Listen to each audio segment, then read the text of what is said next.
Welcome to my channel friends. ఈరోజు ములక్కాయ పప్పు ఎలా చేయాలో నేను సింపుల్గా టేస్టీగా ప్రాసెస్ అంతా నేను చూపిస్తాను. ఇప్పుడు ఎలా చేసుకోవాలో ముందుగా కడిగి పెట్టుకున్న పప్పులో ఒక ఉల్లిపాయ, ఒక 6 పచ్చిమిరపకాయలు, మీడియం సైజులో 2 టమాటాలు, ముందుగా నీట్గా చేసి పెట్టుకున్న ములక్కాయ, ఈ చింతపండుని ముందుగా ఒక బౌల్లో నానబెట్టుకుందాం.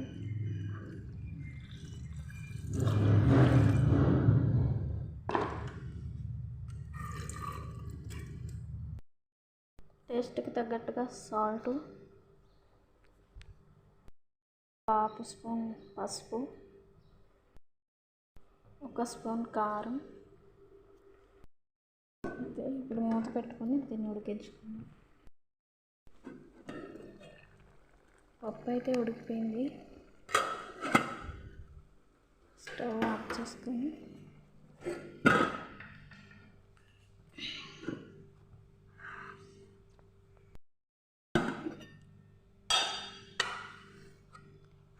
ఇప్పుడు ఇందులో ములక్కాయలు అయితే సపరేట్ చేసుకుందాం.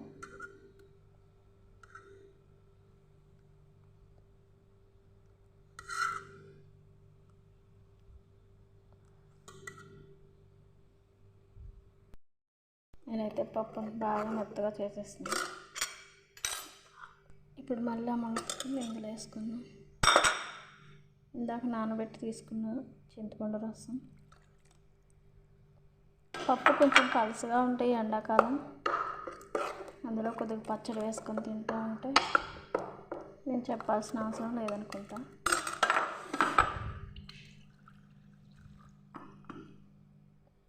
కొద్దిగా వాటర్ అంటే చింతపండు వేసాం కదా, ఒక 5 నిమిషాలు మళ్ళీ ఉడికించుకుందాం. చింతపండు వేసాం కదా,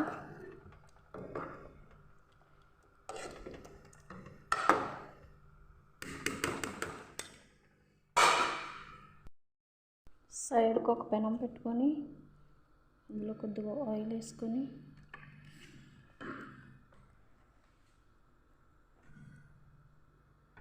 ఆయిల్ బాగా వేడెక్కిన తర్వాత పోపులు వేసుకుందాం.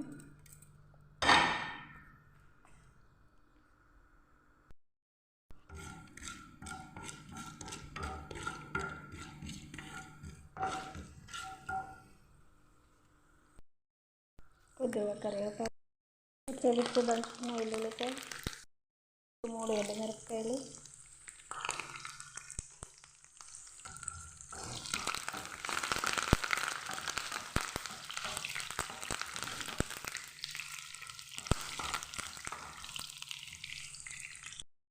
కొద్దిగా జీలకర్ర,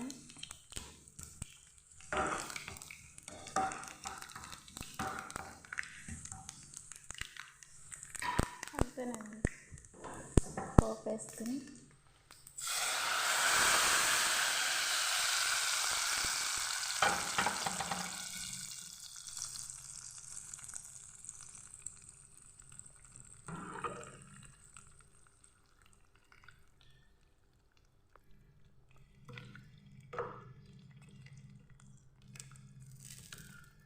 పప్పు ములక్కాయ